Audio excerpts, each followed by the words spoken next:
Hello, I'm Molly Monks. I'm a licensed insolvency practitioner at Parker Walsh, and in this video I'm going to be discussing the options available for small businesses in financial distress. So times are very hard for businesses at the moment, especially small businesses. Cash flows can be very tight, and then with certain changes that are happening, there's a little bit more of a squeeze on the cash flow, which could have dire results for the company, unfortunately. But there are options available for you. Just because you're struggling at the moment, it doesn't mean that we have to stop the company from trading altogether. There are other options. What I would say is it's important that you get in touch with someone like myself, a licensed insolvency practitioner, sooner rather than later. The earlier you come to me, the more options there are for you. I can help you. If you come to me right at the very last moment and reluctantly, there's not that many things we can do to help.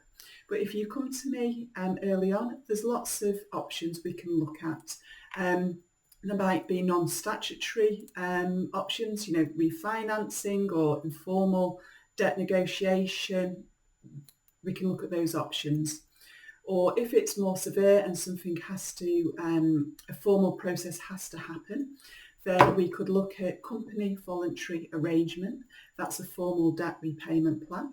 So essentially it would be paying money each month over to me as supervisor, and then I would distribute that pot to the creditors. That might be one way. You don't have to pay the creditors off in full. So it can be advantageous for businesses that want to continue. Or we could look at administration. That's a rescue procedure, and that's a very quick procedure, but it may be that we sell it to a different entity.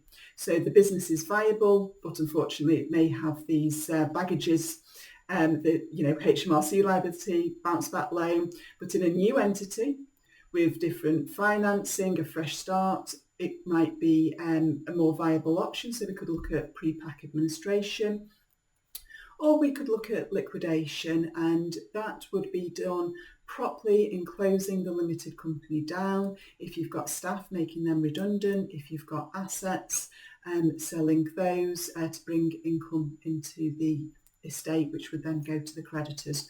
So there are lots of options. What I would say is that try not to think and look at the options that you think is best for your company. Let me do that. Come to me with the facts of the position of the company.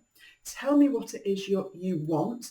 I will then run through which scenario suits you, the pros and cons of each, because unfortunately not one option is perfect. There are downsides, but there might be one that suits your company and suits the needs for you if you want to continue to trade or not.